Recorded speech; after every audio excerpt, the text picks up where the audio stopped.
Mountain King up ahead, right? That's him. Kangamato, king of the Yumkasaurs from 500 years ago. He's very powerful.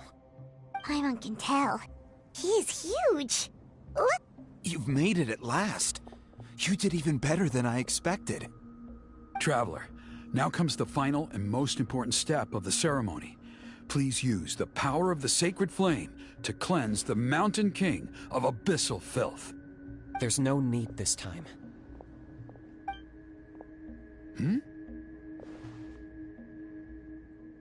Such strong abyssal power. What is that thing? Kinich, what is the meaning of this?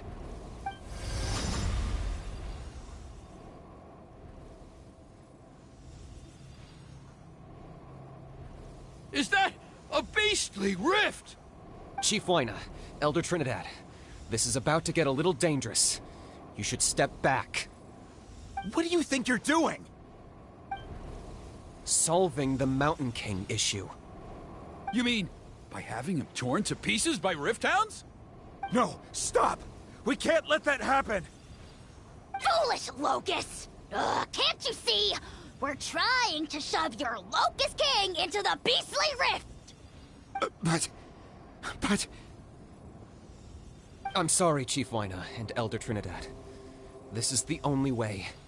Can you promise me that no harm will come to the Mountain King? I can't guarantee it, but I'm fairly confident. Traveler, this is not what we agreed on. You must cleanse the Mountain King of every last trace of abyssal contamination. Okay, I see what this is. You've been in cahoots this whole time!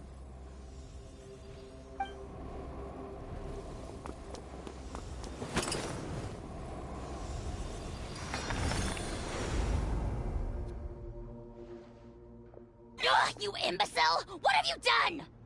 Oh no! The device is destroyed! You forced my hand. I had no choice. Elder Trinidad! What are you doing?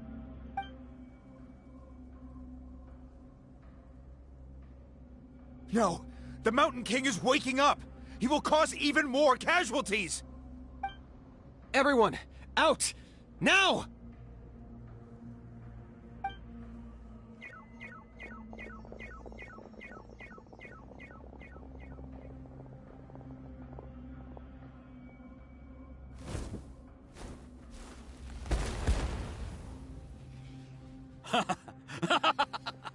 Well, it seems there is only one way to awaken you all from your willful blindness. More sacrifices must be made.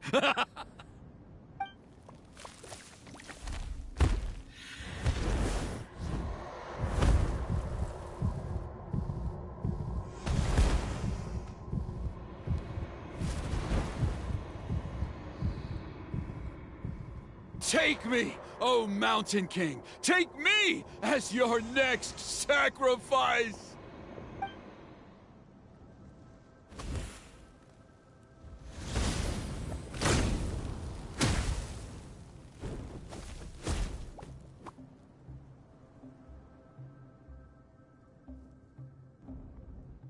Everyone's still outside. We have to keep the Mountain King here. Give me a hand. Look! My mistake!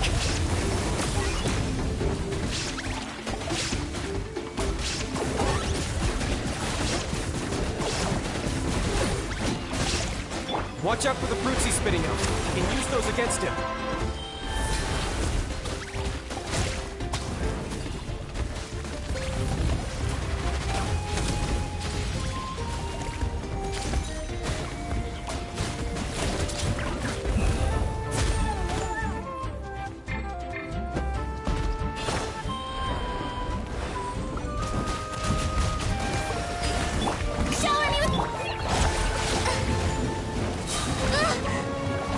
Right this on for some!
past fuel and present flame. Life marches ever on. Oh, Burkina, I must atone.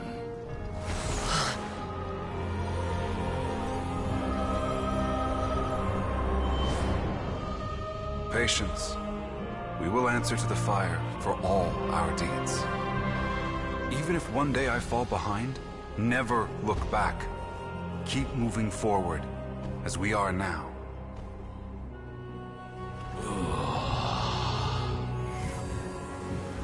Live with your guilt and shame.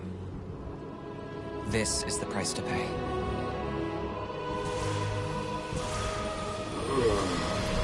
Heir to the Turnfire, please use my ruined vessel to train the heroes of the future.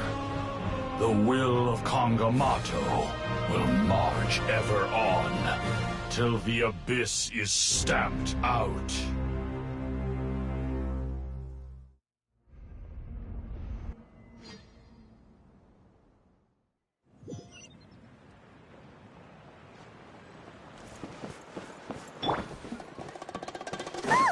Pretty eventful day yesterday, huh?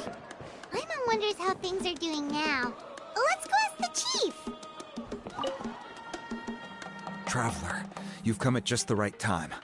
I have some good news for you. Trinidad's condition is stabilized. He suffered burns on much of his body, but we believe he'll survive. Guess that's the best news we could hope for.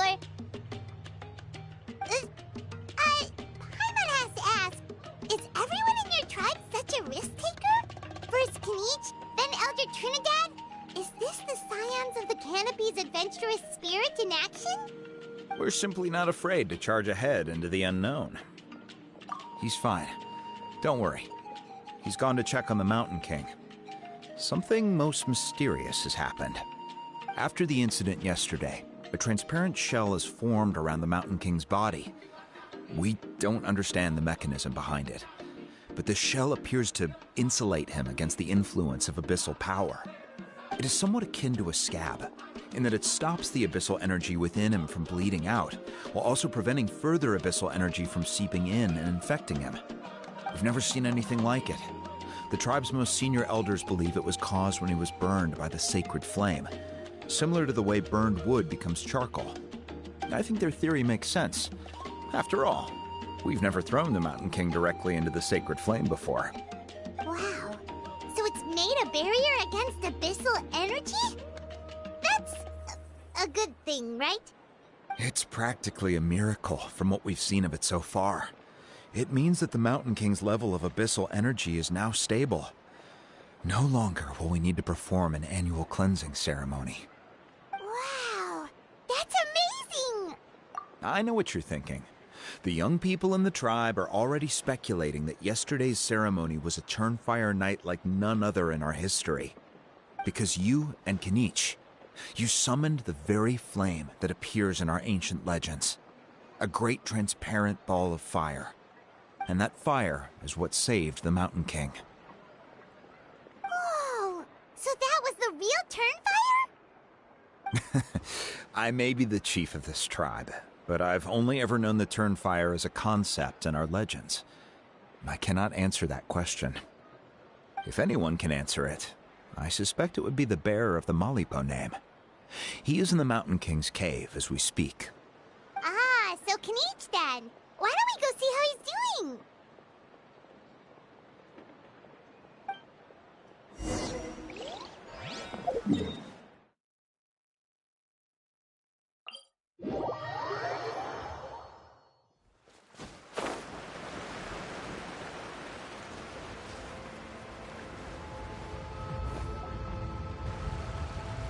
Hey, Kinich!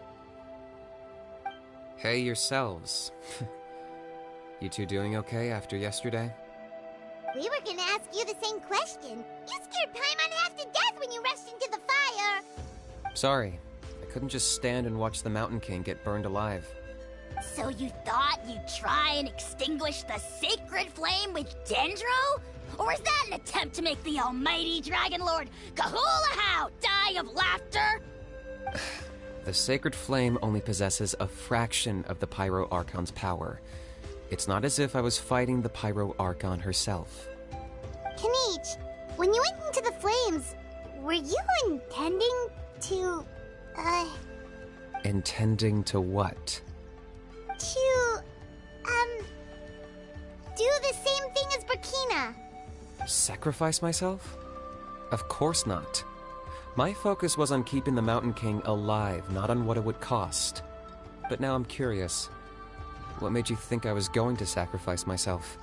Well, because everyone's saying the Turnfire is what saved the king last night.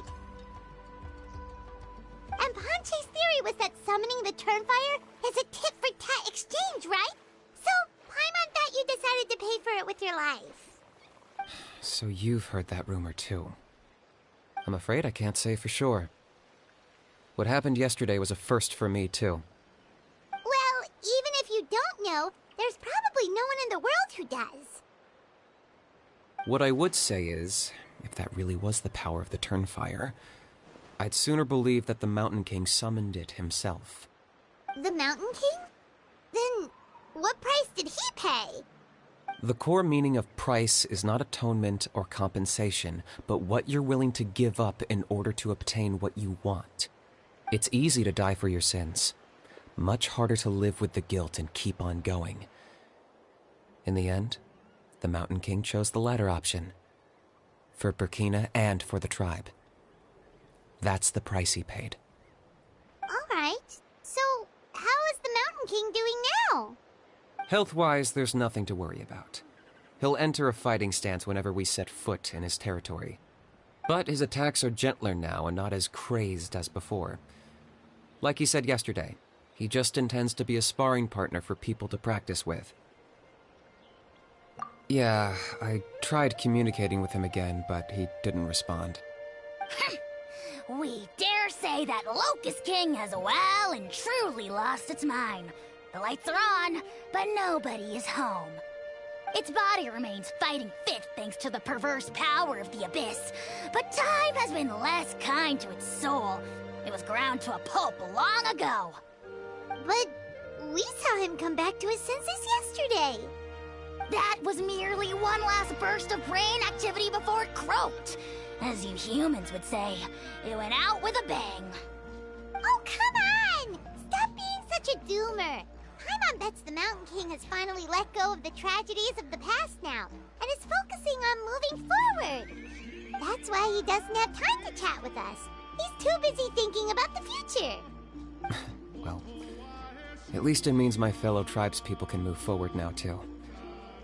Thank you for your help, Traveler. I owe you one. Yeah, that's right. You caught Enjo for us, remember? But he ended up being completely useless. It's not a fair trade if you lost out. Ah, that's on him. It's not your fault he's useless. Besides, we're friends now. You don't know us anything. Friends? But your friendship is an even more valuable gift.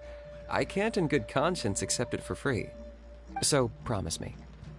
If you need anything in the future, you'll come to me. For you, I'll do anything.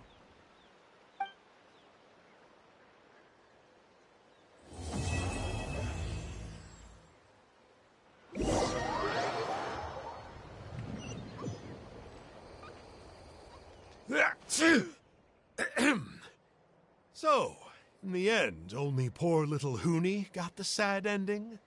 Yeah, everyone's happy except me. First Nana, then my dad. Why does everyone in my family have to suffer? Hoonie, it'll be okay. Your dad will get better soon. Toba, you're my friend, so I shouldn't say this to your face. But it was all the Mountain King's fault. Huh? Now hold your horses, kiddo. If you promise not to fight, Uncle Sanka will tell you a story. Okay, before you roll your eyes out of your skull, I promise you can trust me. I almost got my eyebrows burned off by the Turnfire after last time. That's why I came back, to make it up to you. All right, I'll just get to the point. Do you know what Uncle Sanka loves the most about your people? What? Your extreme sports. Huh? On my first day here, I got hit by someone falling out of the sky. I believe you call it bungee jumping? It's a dangerous sport, to be sure, but the courage it took to make the jump impressed the heck out of me. So, I introduced myself to the jumper, we made friends, and I even helped treat her wounds. Oh, such a nice friend. Of course. Anyway, the good times didn't last, because I got captured by a powerful foe, so we had to part ways for a while.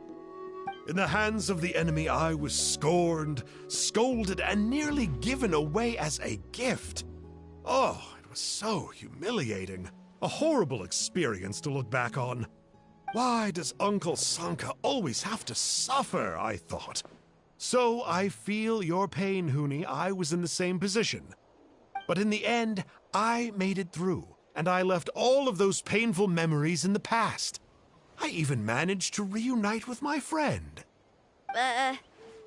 Is that it? The moral of the story is to look forward in life, right? Yeah, we've heard that one millions of times. Sorry, Uncle Sanka, but you're not cut out to be a teacher. Very smart, Huni, but not quite smart enough. What I'm trying to tell you is that after I reunited with my friend, I found her injuries were all healed, but she really missed her family. So, I thought you might like to see her too. She's right behind you. Turn around and see. Another trick about not turning back? I'm not falling for that one again.